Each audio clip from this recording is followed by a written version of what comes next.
All right, so back here on the 1978 Toyota pickup.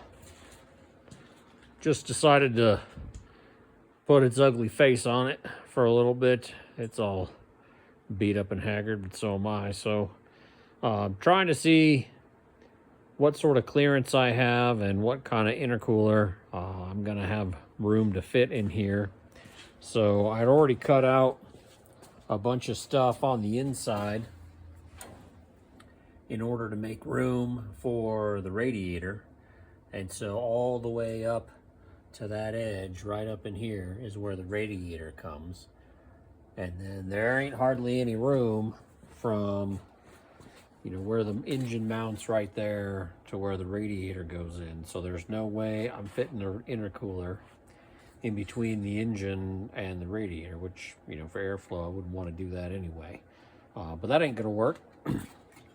It's also not gonna fit between the grill and the radiator because its radiator's basically shoved up against the grill, so that ain't gonna happen. And so I was looking around in here in order to see what I gotta do. So I can't go any further back because this beam right here is where the radiator goes. So can't go any further back there. And so really all that leaves me is this room in between the bumper and this little valance piece that goes down below here.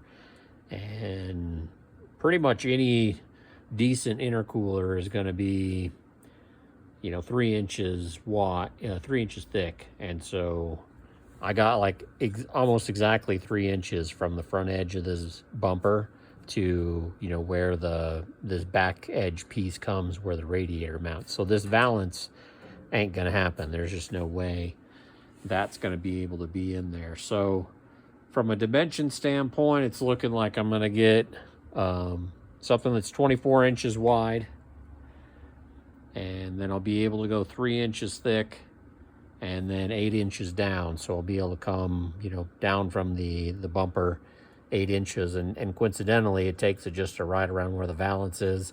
And then I'll be able to run the piping for the intercooler up underneath this piece that's where the radiator mounts. I'll be able to run the piping down below that. So that should work out. But like that existing valance, I'm going to have to figure out something to rebuild the structure that's in place there, because it bolts over here to the side of the fender and then it bolts to the top of it as well. And so that kind of helps keep the fender from flopping around. That's sort of the corner support for the fender.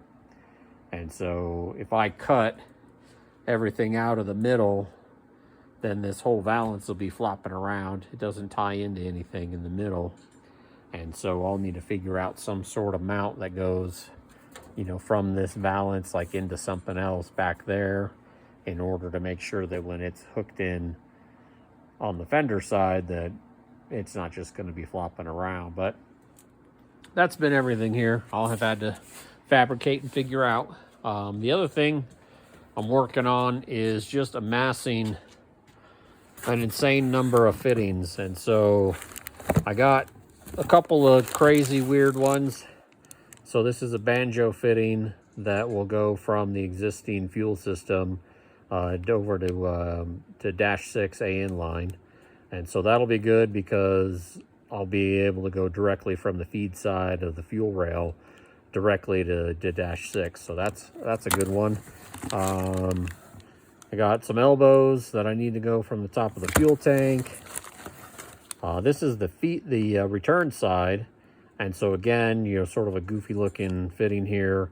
And this will be on the return side. But again, it's going to let me go directly to dash 6 AN right off of the fuel rail. So it's been a while to just kind of go through and just figure out all kinds of crazy ass fittings that I need in order to hook into the regulator and the fuel rail and off the tank and hooking in, because I got to do a vent line to the tube. It's just been like massive amount of research and everything else in order to get fittings for all the different stuff that I have. So that's kind of the homework crap that I've been doing instead of building stuff, which is sort of annoying. But I got most of it ordered, so here in a couple of weeks, I should have all the gear I need in order to get all that buttoned up.